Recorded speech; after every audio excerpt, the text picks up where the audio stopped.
The forest around Blackmore Ridge was silent that morning, but the castle courtyard was not. Hundreds of wolves, young and old, stood in neat rows beneath the gray autumn sky, waiting for their names to be called. This was the selection ceremony, the day every wolf who had turned 18 stepped forward to shift for the first time in front of the king, so that their rank in the pack could be decided. For most, it was the proudest day of their lives. For Elena Voss, it felt like walking toward her own execution. She stood at the very back of the line, her hands cold, her heart pounding so hard she was sure everyone could hear it. Her stepsisters, Priya and Marisol, stood a few feet ahead of her, whispering and laughing behind their hands. They always laughed at her. Ever since her parents had died when she was a child, and she had been taken in by her aunt's family, Elena had been the quiet one, the strange one, the girl who flinched at loud noises, and never seemed to belong anywhere.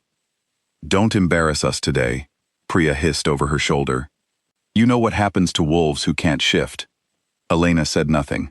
She had heard the rumors too. Every few generations, a wolf was born without the ability to shift or howl. They were called silent wolves, and they were pitied, sometimes even feared, because no one understood why it happened.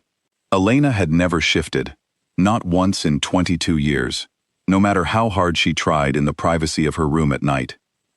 At the front of the courtyard, on a raised platform draped in black and silver, sat King Damon Blackthorne. He was young for a king, only 26, but there was nothing soft about him. His jaw was sharp, his eyes the color of storm clouds, and his presence alone made the crowd fall quiet whenever he moved. He had taken the throne 2 years ago, after his father's sudden and still unexplained death, and since then, he had ruled with a coldness that kept the kingdom obedient, even if it did not make him loved. One by one, the young wolves stepped forward, shifted into their wolf forms, and were assigned their ranks. Some became warriors, some became hunters. A few, the strongest, were marked as candidates for the king's personal guard. The crowd cheered for each success. Then it was Elena's turn. Her legs felt like they belonged to someone else as she walked to the center of the courtyard. She could feel every eye on her, feel the whispers rising like a wave at her back. She closed her eyes and reached inside herself, searching for the wolf that was supposed to live there. The wolf every other person in this kingdom carried inside their skin. She reached, and found nothing but silence. Nothing happened.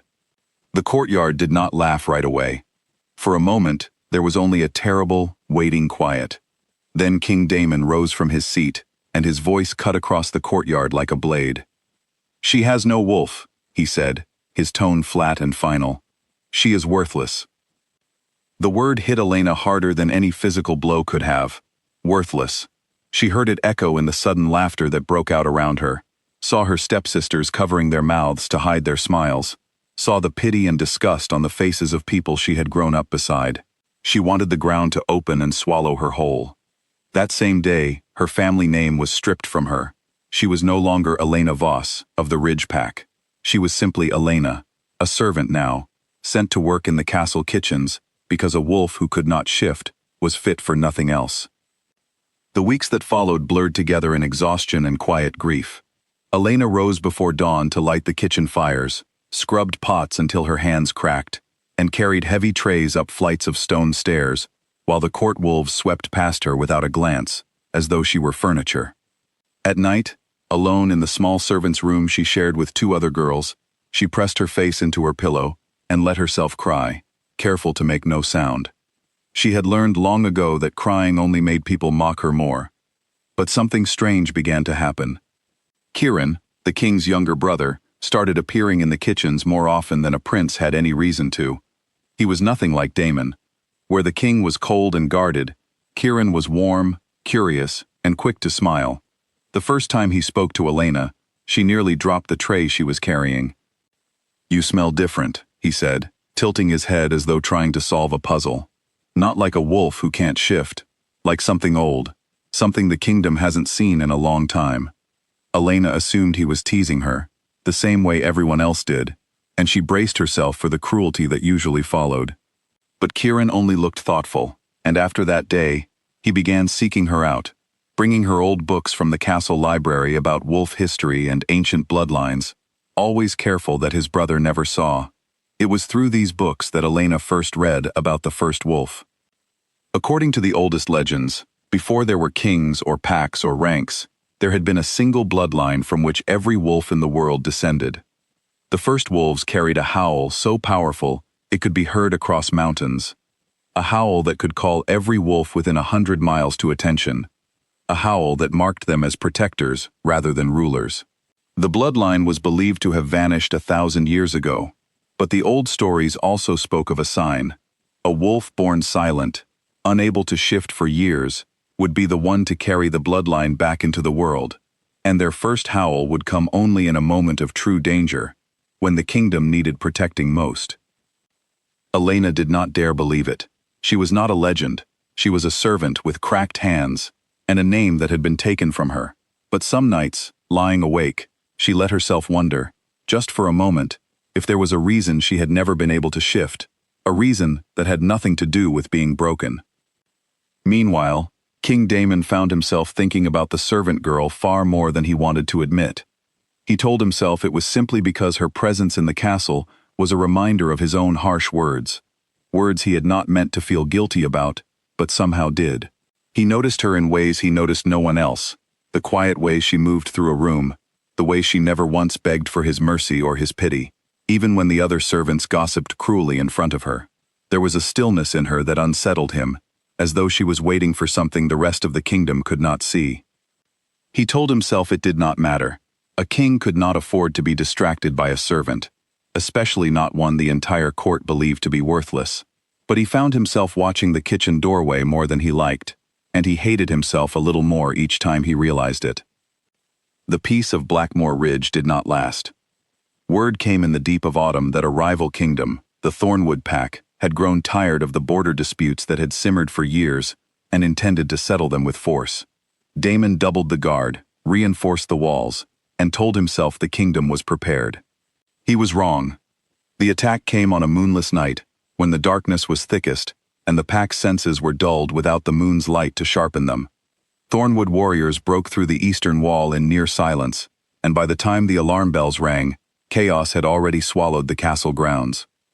Wolves shifted and fought in the dark, snarls and cries tearing through the night air, and in the confusion, King Damon was struck down near the edge of the forest, separated from his guard, bleeding into the cold earth with no one nearby to help him.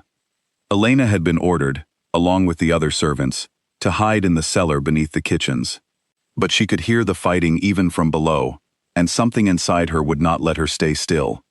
She thought of Kieran's kind eyes, of the books he had shared with her, of a kingdom that had called her worthless, but that she somehow still could not bring herself to want harmed. Before she fully understood what she was doing, she had slipped out through the servant's door and into the night, running toward the sound of battle instead of away from it.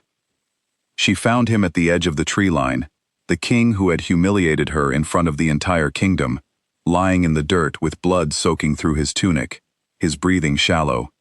For one bitter heartbeat, she thought of turning away and leaving him to whatever fate he deserved. Instead, she dropped to her knees beside him and pressed her hands against his wound, trying to hold back what she could not stop. "Stay with me," she whispered, though she did not know why she cared. "Please. Stay." Two Thornwood warriors emerged from the trees, drawn by the scent of blood, their eyes fixed on the wounded king. Elena had no weapon, no training, no wolf to protect her, only her own body between them and the man on the ground.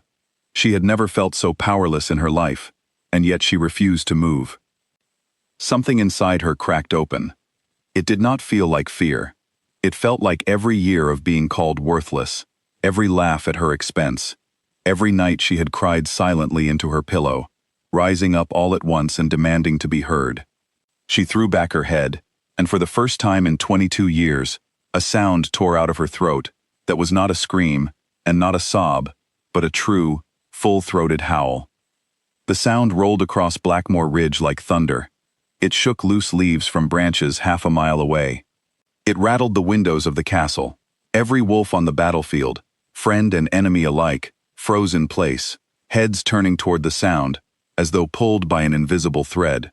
The two warriors before Elena staggered back, ears flat against their skulls, some instinct older than memory, telling them to run. And they did, vanishing back into the trees, abandoning the fight entirely. Elena knelt there, shaking, tears streaming down her face, not from sadness this time, but from something she did not have a name for. Around her, in the distance, she could hear the Thornwood forces retreating in confusion, unnerved by a howl none of them could explain. Damon opened his eyes and looked up at her, his gaze unfocused with pain, but fixed entirely on her face. "You," he said quietly. "It was you." By the time the sun rose over Blackmore Ridge, the invasion had been driven back, and the kingdom Elena had once been cast out of, now looked at her with something entirely different in their eyes. Word spread quickly of the silent wolf who had finally found her voice, and of the sound that had turned an entire battle. Kieran arrived at her side within the hour, his face bright with something between awe and relief. "I knew it," he said softly. "I knew you were something more." King Damon summoned Elena before the full court that same week, the very courtyard where he had once called her worthless in front of everyone she knew. This time, when she walked to the center of the stone floor, no one laughed. Damon stood, and for the first time since he had taken the throne, his voice was not cold at all. "I was wrong about you," he said, his words carrying across the silent courtyard. "I judged you before I understood you, and I let cruelty stand in for wisdom. You saved this kingdom, and you saved me, and no title I offer you now could ever undo what I said that day. But I offer it anyway, because you have earned it 100 times over." He asked her to stand beside him, not as a servant, not as a conquest, but as an equal, who had proven herself far stronger than any rank could measure. Elena did not answer right away. The girl who had once been humiliated in this very courtyard was not ready to hand her trust to the man who had broken her. Not even now. She told him, in front of the whole kingdom, that she would help protect Blackmore Ridge because it was the right thing to do, not because a crown was being offered to her. If he wanted more than that, he would have to earn it, the same way anyone else would. Damon, to the surprise of the entire court, only nodded and said that he understood, and that he intended to try. In the months that followed, Elena remained in the castle, no longer as a servant scrubbing pots in silence, but as the kingdom's most unlikely protector. A wolf, whose howl alone had turned back an invading army. Slowly, carefully, the king who had once called her worthless began the long work of proving, through patience rather than power, that he had truly changed. Elena let him try. She did not know yet if her heart would follow where her strength already had. But for the first time in her life, she stood in the heart of Blackmore Ridge, not as someone forgotten, but as someone the entire kingdom now listened for in the dark.